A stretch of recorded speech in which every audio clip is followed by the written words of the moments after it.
Aku adalah satu-satunya dewa bumi yang mencapai keabadian dengan tubuh fana. Namun aku dijebak oleh penjahat dan tertidur selama 100 tahun. Setelah aku terbangun, anjing hitam yang dulu kupelihara telah menjadi kaisar siluman.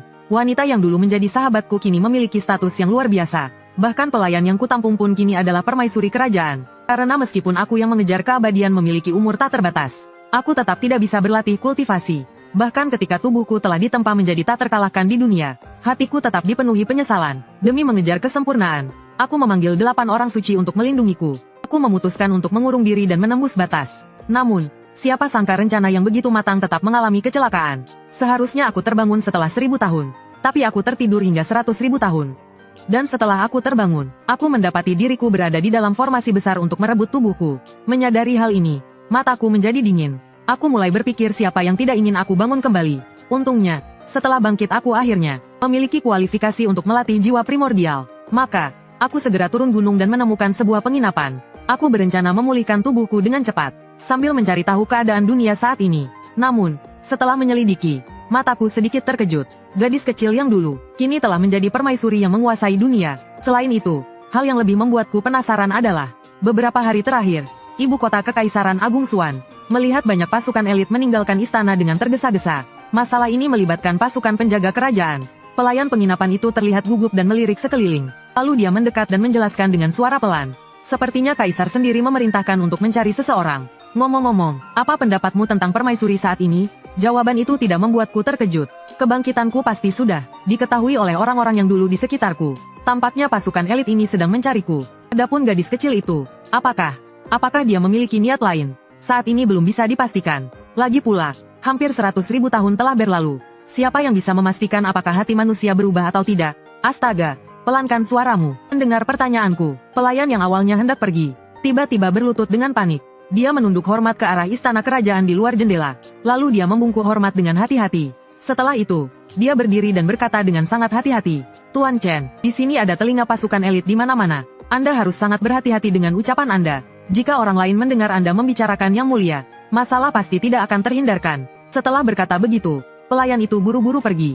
Bagaimana mungkin seorang pelayan kecil berani membicarakan tentang permaisuri? Sementara itu, di aula istana kerajaan, permaisuri saat ini, Liu Qinghan, sedang duduk di singgasana. Dari atas, permaisuri memandang para ahli Kekaisaran Agung Xuan. 7 hari telah berlalu. Tidak masalah jika belum menemukan orang itu. Tapi bahkan satu petunjuk pun tidak ada. Suara dingin itu terdengar jelas di telinga para ahli Kekaisaran Agung Xuan yang hadir. Mereka semua menundukkan kepala lebih rendah karena ketakutan. Lapor kepada Yang Mulia, tolong beri kami lebih banyak waktu. Meskipun harus mencari di seluruh Kekaisaran Agung Xuan, kami pasti akan membawa orang itu ke hadapan Yang Mulia. Seorang pria parubaya berbadan kekar, berlutut dengan satu lutut sambil melapor. Kurang ajar. Namun, permaisuri langsung marah besar setelah mendengar itu. Dengan satu kibasan lengan bajunya, ia melempar pria itu terbang keluar dengan kekuatan tak terlihat. Jika menemukan dia, segera laporkan kepada saya. Jangan sampai membuatnya tersinggung sedikit pun. Bahkan jika dia memerintahkan kalian mati, kalian harus melakukannya. Mengerti? Perintah permaisuri membuat semua orang di sana terpana. Pria di luar pintu, meskipun terlihat patuh di depan permaisuri, memiliki status yang sangat tinggi. Dia adalah jenderal besar yang memimpin pasukan elit Kekaisaran Agung Xuan. Siapa sebenarnya orang ini, yang membuat permaisuri begitu memperlakukannya dengan hormat? Sementara itu, di sebuah ruang kerja kecil yang tak mencolok di dalam istana, aku sedang menulis sesuatu dengan santai di atas meja. Gadis kecil ini mengikuti jalan Kekaisaran Abadi. Menggunakan keberuntungan negara adalah pilihan yang cukup bagus. Alasan aku memilih Kekaisaran Agung Xuan sebagai tempat pertama aku singgah. Sebenarnya karena aku percaya pada gadis ini. Aku bergumam pada diri sendiri, kemudian meletakkan kuas di tanganku.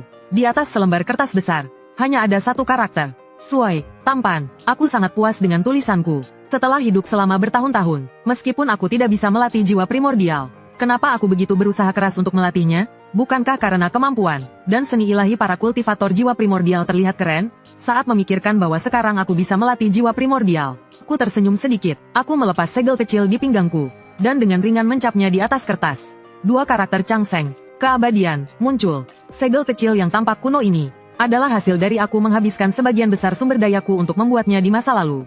Dahulu, tak terhitung kaisar abadi yang tewas di bawah segel ini. Bahkan jumlah orang suci yang tewas pun tidak sedikit. Waktu berlalu dengan cepat. 7 hari lagi telah berlalu. Selama waktu itu, baik permaisuri maupun pasukan elit yang ia kirimkan dari istana tidak pernah berhenti mencari jejakku. Bukan hanya itu, bahkan pegunungan besar di selatan Kekaisaran Agung Xuan pun mulai bergerak. Mereka mengirimkan gelombang demi gelombang iblis besar ke wilayah kekaisaran untuk mencari sesuatu. Bahkan ada yang melihat keberadaan pedang abadi manusia. Tampaknya dia juga sedang mencari sesuatu. Sayangnya, meskipun aku baru saja bangkit, jika aku tidak ingin ditemukan, aku punya banyak cara. Kini aku sudah hampir pulih. Kebetulan gadis kecil itu juga kembali ke istana kemarin. Aku akan pergi menemuinya. Saat berjalan di jalan, orang-orang berlalu lalang dengan tergesa-gesa. Di pinggir jalan, beberapa pedagang menjajakan dagangan mereka di bawah tenda. Bagaimanapun, ini adalah ibu kota kekaisaran. Meskipun sudah memasuki musim dingin, tetap saja sangat ramai. Tiba-tiba, seorang anak kecil menghalangi jalanku. Dengan tubuh kotor, tampaknya dia adalah seorang pengamen kecil. Tuan, belilah sebuah payung. Tidak mahal, hanya 80 yen. Aku menunduk melihat sosok kecil yang kurus di depanku. Dengan senyuman lembut, aku berkata, tidak perlu, carilah orang lain saja. Setelah berkata begitu, aku hendak melewati anak kecil itu dan melanjutkan perjalananku menuju istana. Meskipun aku telah hidup selama ribuan tahun dan tetap menjaga hati nurani, aku bukanlah seseorang yang memiliki hati mulia. Setiap orang memiliki takdirnya masing-masing. Dengan pikiran seperti itu, aku baru melangkah beberapa langkah. Tapi anak kecil itu kembali berlari mendekatiku. Tuan, cuaca sangat dingin. Belilah sebuah payung. Bagaimana kalau 50 yen? Suara anak kecil itu terdengar penuh harap. Maaf, saya tidak membawa uang saat keluar rumah. Hatiku mulai merasa sedikit kesal. Apakah ini paksaan untuk membeli? Kalau begitu, payung ini untuk Anda dulu. Anda bisa membayarnya nanti. Anak kecil itu tidak punya pilihan lain. Dia sudah mencoba selama 2 jam. Tidak ada yang mau membeli payungnya. Bahkan, ketika orang-orang melihat dia sebagai seorang pengemis, mereka mengusirnya dengan jijik. Hanya aku yang memperlakukannya dengan sopan. Mungkin karena takut aku menolak. Anak kecil itu meletakkan payung dan lari dengan tergesa-gesa. Melihat punggungnya, aku hanya bisa menggelengkan kepala. Akhirnya, aku mengambil payung itu dan melanjutkan perjalanan menuju istana. Namun, anak kecil itu sudah terukir di pikiranku. Sebentar lagi, dengan membawa payung tua, aku tiba di luar istana. Namun, aku dihentikan oleh penjaga pasukan elit. Berhenti, siapa kamu? Apakah kamu memiliki surat panggilan? Seorang penjaga pasukan elit maju ke depan, mengangkat tangannya untuk menghentikan langkahku dan bertanya dengan suara tegas. Aku hanya seorang petarung biasa, tidak memiliki surat panggilan. Ku datang ke sini untuk bertemu permaisuri. Aku menjawab dengan tenang sambil memegang payung tua di tanganku. Jika tidak ada surat panggilan, jangan membuat keributan. Penjaga itu mengerutkan kening setelah mendengar jawabanku. Melihat aku tidak memancarkan aura kekuatan apapun, dia menganggapku hanya seorang petani dari desa yang tahu sedikit bela diri. Berani sekali ingin bertemu permaisuri. Para penjaga pasukan elit ini setidaknya berada di tingkat kultivasi terendah. Mereka adalah praktisi yang mampu berjalan di udara. Sambil berbicara, penjaga itu hendak mengusirku. Namun, saat tangannya menyentuh pundakku, dia menyadari bahwa aku sama sekali tidak bergerak. Orang ini cukup hebat. Kirimkan tulisan ini kepada permaisuri. Dia pasti akan datang menemuiku. Aku dengan santai menyingkirkan tangannya dari pundakku. Sambil tersenyum, aku mengeluarkan tulisan yang kutulis di penginapan dan menyerahkannya kepada penjaga. Saudara, kamu tidak biasa, tapi lebih baik kamu pergi saja. Belakangan ini, suasana hati permaisuri sedang tidak baik. Penjaga itu tidak langsung menerima tulisan itu, malah mencoba membujukku. Aku menggelengkan kepala perlahan, tidak menerima sarannya. Melihat reaksiku, dia menjadi sedikit curiga. Akhirnya dia mengambil tulisan itu. Untuk berjaga-jaga, dia memastikan itu bukan sesuatu yang buruk. Dia menatapku dengan ragu-ragu. Melihat aku tersenyum sambil mengangguk, dia akhirnya membuka tulisan itu sendiri. Di sana, dengan jelas tertulis satu karakter besar, tampan. Bukan main, teman, kamu bercanda, ya? Mengirimkan ini kepada permaisuri, jangan bilang kamu akan celaka. Kami semua juga bisa kena masalah. Melihat bahwa tulisan itu hanya berisi satu karakter tampan, penjaga utama tertawa marah. Kukira kamu adalah seorang ahli dari desa terpencil. Ternyata kamu cuma orang gila. Sebelum aku sempat berbicara, para penjaga tiba-tiba berubah menjadi sangat hormat. Mereka dengan cepat menyambut seseorang di belakangku. Jenderal besar, orang yang datang adalah Li Ziking. Jenderal besar yang ditugaskan oleh permaisuri untuk mencariku. Pada saat itu, wajah Li Ziking juga terlihat tidak terlalu baik. Pencariannya kali ini tetap tidak membuahkan hasil. Dia tahu bahwa saat kembali, dia pasti akan dimarahi oleh permaisuri.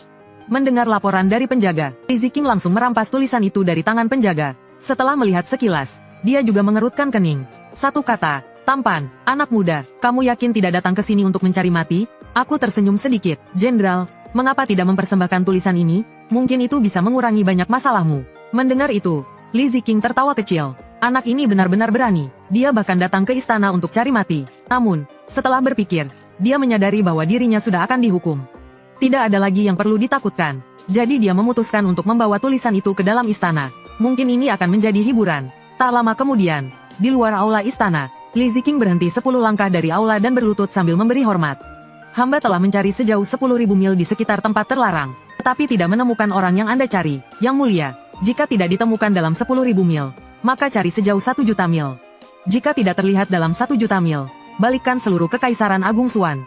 Beberapa saat kemudian, pintu aula perlahan terbuka. Suara Liu Qinghan terdengar sedikit tidak puas. Namun, dia tidak berniat menghukum Li Ziqing. Bagaimanapun, bahkan dia sendiri telah pergi ke tempat terlarang itu. Jika Master tidak ingin ditemukan, maka tidak ada orang di dunia yang bisa melakukannya. Lakukan dengan cepat. Liu Qinghan menatap langit, tidak ingin berbicara lebih banyak dengan Li Ziqing. Namun, Li Ziqing tidak langsung pergi. Sebaliknya, dia ragu-ragu, seperti sedang mempertimbangkan sesuatu. Hamba baru saja bertemu seseorang di gerbang istana yang meminta bertemu Anda, Yang Mulia. Orang itu membawa. Li Ziqing belum selesai bicara ketika permaisuri mengangkat tangan menghentikannya. Lakukan apa yang sudah aku perintahkan. Jangan menyebutkan hal lain lagi. Melihat itu, dia segera menutup mulutnya. Dia bersiap untuk memberi hormat dan pergi. Namun, saat dia menunduk memberi hormat, tulisan yang diselipkan di lengan bajunya secara tak sengaja jatuh. Tulisan itu berubah menjadi kilatan cahaya langsung masuk ke tangan permaisuri. Pupil mata emas pucat Liu Qinghan mengecil tiba-tiba. Dia memegang tulisan itu dengan tangan yang sedikit gemetar. Meskipun telah berlalu 10.000 tahun, dia masih bisa mengenali tulisan tangan Master. Belum lagi segel keabadian di sudutnya. Ini pasti Master, tidak diragukan lagi. Dalam sekejap, permaisuri berubah menjadi sosok naga dan menghilang. Saat dia muncul kembali, dia sudah berada di gerbang utara istana. Hanya dengan satu pandangan, dia langsung melihat sosok yang sangat dikenalinya. Master, Liu Qinghan tertegun, bergumam, hampir secara refleks hendak berlutut memberi hormat. Lama tak bertemu, aku sedikit menganggukkan kepala dengan santai, memberikan isyarat dengan mataku, meskipun hanya ekspresi kecil. Liu Qinghan segera memahaminya. Dia menghentikan gerakan memberi hormatnya. Apakah kau tidak mengundangku masuk? Di luar ini sangat dingin. Sambil berbicara, aku sudah melangkah ke dalam istana dengan payung tua di tanganku. Para penjaga yang berlutut di tanah merasakan gelombang ketakutan yang besar. Mereka tidak berani menghentikanku sedikit pun. Mengingat kata-kata mereka sebelumnya yang begitu berani, hati mereka langsung menciut setengahnya. Mereka hanya bisa berharap tokoh besar ini tidak mendendam. Tak lama, kami tiba di luar kediaman pribadi Liu Qinghan. Li Ziqing yang melihat itu merasa sangat terkejut. Siapa sebenarnya orang ini? Dia benar-benar mengenal permaisuri, namun dia tampaknya tidak memiliki aura seorang kultivator. Jangan-jangan dia adalah pria simpanan permaisuri di luar istana? Kini, tidak ada lagi orang lain di dalam kediaman permaisuri. Liu Qinghan dengan penuh hormat memberi hormat. Qinger memberi hormat kepada Master. Apa yang terjadi selama bertahun-tahun ini? Bukankah Master mengatakan bahwa tidak lebih dari 1000 tahun sudah selesai? Dan kekuatan Anda, barusan, di luar istana, saya melihat Master bahkan membawa payung tua di tengah salju. Tanpa sadar, saya berpikir bahwa kekuatan Master telah berkurang. Master adalah puncak sejati dari kultivasi tubuh di dunia ini. Jika tidak, meskipun cuaca sangat dingin, mengapa Master memerlukan payung? Ada seseorang yang ingin merebut tubuh ini dariku. Mendengar itu, Liu Qinghan langsung tertegun di tempat. Dia tiba-tiba menyadari sesuatu. Dengan tergesa-gesa, dia berlutut di tanah. Liu Qinghan bersumpah atas Jalan Agung, bahwa aku sama sekali tidak terlibat dalam rencana perebutan tubuh ini. Jika aku berbohong sedikit saja, biarlah aku mati dan jiwaku hancur. Pada saat itu, Liu Qinghan merendahkan tubuhnya di tanah. Matanya penuh dengan kemarahan. Tidak heran Master membutuhkan 10.000 tahun untuk bangkit. Ternyata memang ada yang berani merencanakan hal ini. Tidak perlu begitu. Jika aku datang mencarimu, tentu aku tidak meragukanmu. Pergilah dan persiapkan beberapa hal. Setelah berkata begitu, aku mengeluarkan sebuah daftar yang sudah aku siapkan dan menyerahkannya. Liu Qinghan dengan hormat menerimanya dengan kedua tangan dan melihat sekilas. Benda-benda itu tidak terlalu langka. Mereka adalah bahan untuk mencapai tingkat konsentrasi Qi, dan membantu memulai jalan kultivasi jiwa primordial. Tak lama, langit mulai gelap. Liu Qinghan segera pergi ke gudang harta kekayaan. Dia mengambil bahan langka yang dibutuhkan oleh Master. Bunga teratai salju, ginseng spiritual, rumput pengumpul spiritual, semuanya berumur lebih dari 10.000 tahun. Kemudian Liu Qinghan membawaku ke aula besar, yang biasa dia gunakan untuk meditasi dan kultivasi. Aula itu mengandung formasi pengumpul spiritual. Konsentrasi energi spiritual di dalamnya 10.000 kali lebih tinggi daripada di luar. Seharusnya cukup memadai, meresapi energi spiritual yang melimpah. Aku mengangguk sedikit. Dengan isyarat tanganku, cairan spiritual yang terbentuk dari bahan langka mulai mendidih. Kabut lembut mulai naik dari cairan spiritual itu. Melihat itu, aku dengan lembut menyerap kabut spiritual ke dalam tubuhku. Liu Qinghan, yang berdiri di samping, merasa sedikit lebih tenang melihat pemandangan itu. Kelihatannya kekuatan tubuh Master, meskipun rusak, tidak sepenuhnya hilang. Namun, tentang pengkhianat yang berusaha merebut tubuh Master, jika dilihat dari skenario terburuk, mungkin adalah salah satu orang suci yang bekerja sama dalam formasi waktu itu.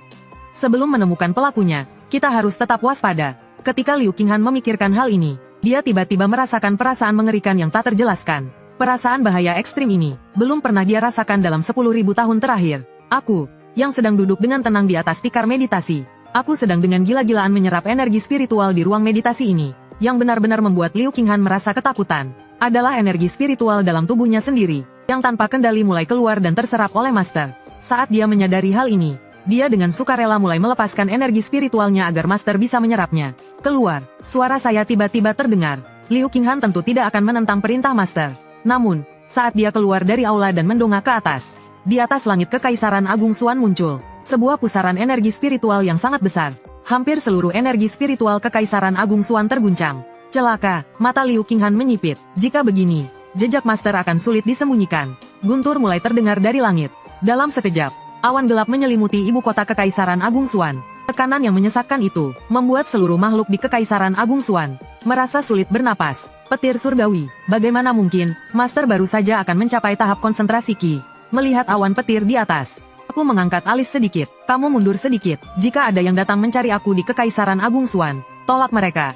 Tanpa panggilan, aku tidak akan menemui siapapun. Aku tahu jelas bahwa aku tidak bisa lagi bersembunyi. Jadi aku mengeluarkan segel keabadian dari sakuku. Dengan santai, aku mencetak 3 segel keabadian kecil di atas selembar kertas. Aku melemparkan kertas itu kepada Liu Qinghan. Kemudian, dengan satu lompatan ringan, aku terbang menuju awan petir. Pada saat yang sama, di pegunungan besar, sebuah bukit kecil tiba-tiba hancur, menampakkan sepasang mata besar. Itu adalah binatang buas kuno dengan garis keturunan kilin kuno. Itulah Raja Iblis. Namun, di antara orang-orang di sekitarku, dia memiliki nama lain yang tidak dia sukai. Anjing hitam besar. Tanpa menunda sedikit pun, kilin hitam sebesar gunung itu melesat ke udara. Dia menuju ke arah Kekaisaran Agung Xuan. Fenomena petir surgawi ini menarik perhatian besar di seluruh dunia. Sudah 100 tahun tidak ada yang berhasil melampaui petir surgawi dan naik ke surga.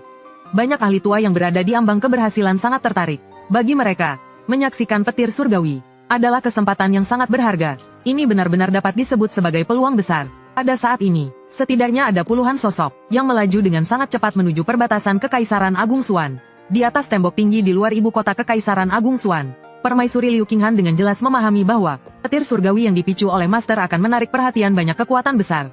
Dengan cepat, dia membuat keputusan untuk memberikan perintah langsung kepada 4 praktisi tingkat transendensi yang tersisa di ibu kota Kekaisaran. Mereka diperintahkan untuk menjaga keempat arah Kekaisaran Agung Xuan. Sebelum petir surgawi selesai, tidak ada siapapun dari luar tingkat transendensi yang diizinkan masuk ke Kekaisaran Agung Xuan. Bahkan dia sendiri tidak tinggal diam.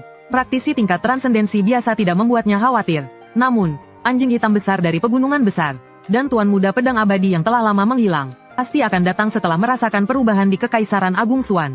Hanya dalam beberapa saat, sudah ada banyak praktisi tingkat transendensi berkumpul di luar perbatasan Kekaisaran. Namun, semuanya berhasil dihentikan. Seorang tetua yang duduk di atas guci harta karun maju terlebih dahulu. Dengan nada ramah, dia berkata, "Saya adalah tetua agung dari Gunung Pedang Langit.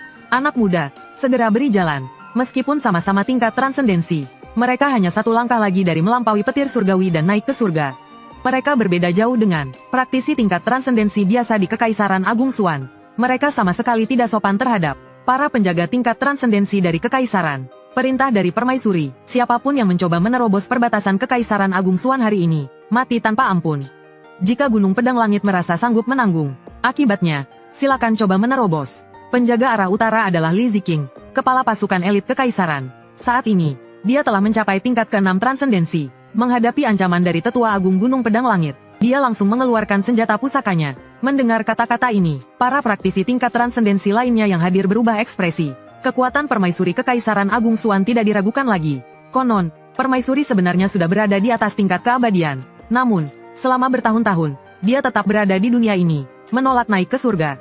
Hanya untuk menunggu kebangkitan Master. Dengan kekuatan mereka di tingkat transendensi, mereka masih dapat menyaksikan petir surgawi dari sini. Hanya saja, mereka tidak bisa merasakan secara langsung. Pada titik ini, para praktisi tingkat transendensi tidak lagi berbicara. Mereka masing-masing menggunakan kemampuan mereka untuk mengamati petir surgawi. Selain Li Ziqing yang menjaga arah utara, kondisi di arah lainnya juga serupa. Setelah mengumumkan perintah Permaisuri, tidak ada yang berani bertindak gegabah lagi.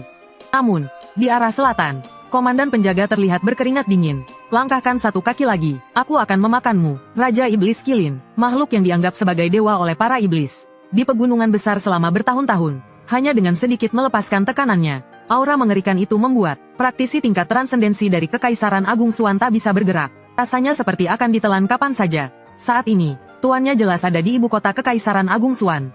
Meski tidak tahu apa yang sedang terjadi, tidak ada yang bisa menghentikannya. Makhluk sebesar gunung itu membuka mulutnya lebar, dan hendak menelan praktisi tingkat transendensi itu. Saat dia merasa pasti akan mati, suara santai tiba-tiba terdengar. Jika kau melakukan ini, gurumu tidak akan senang. Mendengar suara yang akrab itu, Raja Iblis Kilin langsung kaku dan perlahan menoleh. Tuan Muda Pedang Abadi, makhluk yang menguasai jutaan iblis itu, langsung menjadi seperti anjing kecil yang penurut. Tubuhnya yang sebesar gunung itu, perlahan-lahan menyusut, hingga berubah menjadi seekor anjing hitam kecil. Itu baru benar. Hei besar, jangan terlalu mencolok. Kalau kau membuat gurumu marah, aku tidak keberatan menjadikanmu sebagai laukku. Tuan Muda benar sekali, katanya sambil merendah. Meskipun diejek seperti itu, dia tidak menunjukkan sedikitpun ketidakpuasan. Sebaliknya, dia malah mendekat dengan senang hati.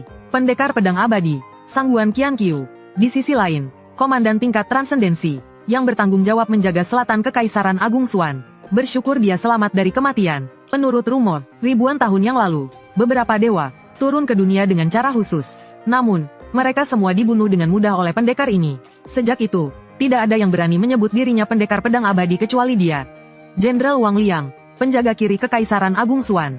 Terima kasih kepada Sangguan Jianxian atas penyelamatannya. Setelah menyadari situasi, Wang Liang segera membungkuk memberi salam dan berterima kasih.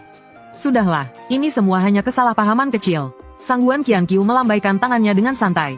Saat ini, dia hanya punya satu pemikiran. Dia ingin segera bertemu gurunya. Namun, tepat ketika dia hendak langsung menuju ibu kota Kekaisaran Agung Xuan, Wang Liang muncul kembali dengan wajah penuh penyesalan. Maafkan saya, atas perintah Permaisuri. Hari ini tidak ada praktisi tingkat transendensi yang diizinkan memasuki Kekaisaran Agung Xuan.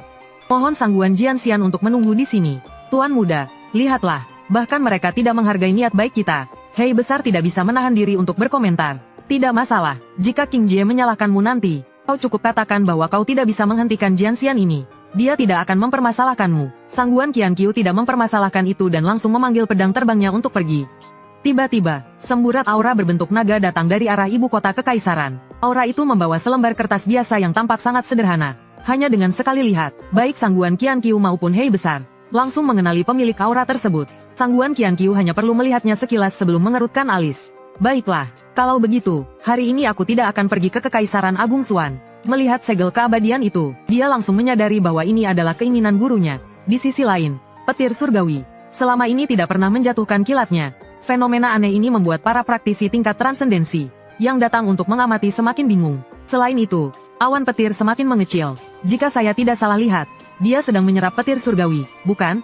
Tindakanku membuat semua orang bertanya-tanya apakah mereka sedang bermimpi. Petir surgawi bisa diserap, bahkan menyentuh sedikit saja bisa membunuh.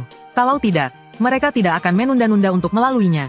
Ini benar-benar kekuatan aturan alam. Aku merasakan perubahan dalam tubuhku dan sangat kagum. Namun, sepertinya aku telah membuat keributan besar. Sebelumnya aku terlalu fokus pada pencapaian diri dan tidak memikirkan banyak hal.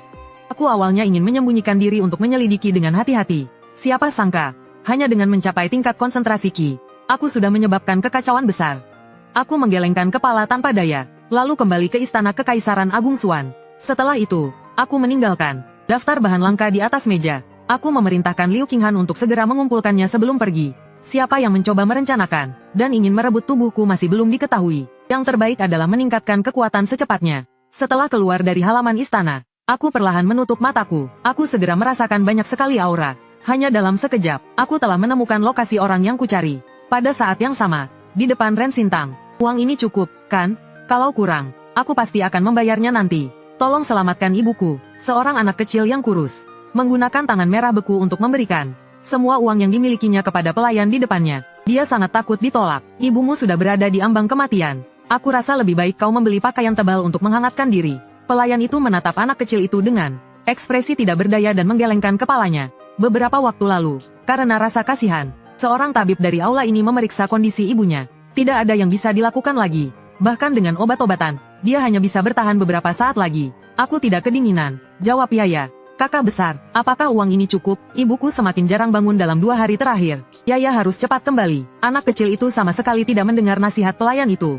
Dia hanya menyelipkan uang ke tangan pelayan itu. Wajahnya penuh dengan harapan, hampir saja berlutut. Aku akan ambilkan obat untukmu. Pelayan itu menghela napas tanpa daya melihat situasi ini.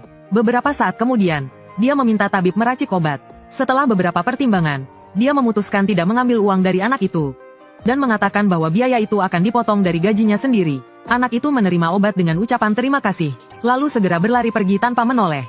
Setelah anak itu meninggalkan Ren Sintang, aku mengikuti dia sepanjang jalan, sampai akhirnya berhenti di depan sebuah kuil rusak. Benar-benar terlalu mencolok, mudah menimbulkan masalah. Melihat kuil di depanku, aku merasakan ada beberapa aura kuat tersembunyi di dalamnya. Masuk ke dalam kuil, pemandangan yang kulihat, jauh dari bayanganku tentang rusaknya tempat ini. Bahkan tidak ada satupun rumput liar di sini. Tempat ini sangat bersih. Sepertinya anak kecil itu membersihkan tempat ini setiap hari, menjadikannya sebagai rumahnya. Ibu, apakah ibu sudah bangun? Yaya akan segera memasak obat untukmu. Setelah berkata begitu, anak itu mengambil sebuah panci besi yang sedikit rusak dan pergi ke halaman kuil untuk mengambil air. Baru keluar, dia melihat seorang pemuda tampan yang tampaknya familiar. Pemuda itu memegang sebuah payung rusak. Dia langsung mengingat kejadian sebelumnya. Untunglah, pemuda itu tidak datang untuk mengusirnya. Setelah merasa lega, dia melangkah maju untuk menyapa. Aku menggerakkan tanganku. Muncul beberapa uang perak. Ini adalah uang untuk payungmu sebelumnya. Anak kecil itu awalnya terlihat senang. Namun kemudian dia dengan tegas menggelengkan kepala. Kakak besar, payung ini tidak sebanding dengan uang sebanyak ini. Terimalah saja, bolehkah aku masuk sebentar untuk melihat-lihat? Aku menunduk dan tersenyum kepada anak itu. Tanpa banyak bicara, aku langsung meletakkan uang itu ke dalam panci besi yang dia bawa. Anak itu melihat kakak besar yang ramah di depannya, dan entah mengapa merasa percaya secara naluriah. Tanpa banyak berpikir, dia mengiyakan permintaanku. Ketika aku melangkah ke dalam rumah, melihat seorang wanita lemah, berbaring di atas jerami, tatapanku menjadi dingin. Merasa tatapanku, wanita itu tanpa sadar menggigil. Ibu, kakak besar ini, seperti dermawan yang lain, adalah orang yang sangat baik. Dia memberikan Yaya banyak uang. Yaya akan segera memasak obat untukmu. Anak itu melihat tatapan ibunya yang sedikit gelisah. Dia mengira ibunya takut karena melihat orang asing. Dia buru-buru menjelaskan lalu mulai menyalakan api untuk memasak obat. Terima kasih, Tuan. Wanita itu berbicara dengan suara lemah tanpa berani menatap mataku. Haruskah melakukan ini sejauh itu? Sebelum aku masuk ke kuil ini, aku sudah mencium bau darah yang segar. Ibu dari anak itu sebenarnya sudah terbunuh. Aku melangkah lebih dekat dan berkata dengan dingin. Seorang praktisi tingkat Mahayana, berbaring di sini berpura-pura setengah mati. Jika ingin bertemu denganku, kenapa harus menyakiti orang biasa?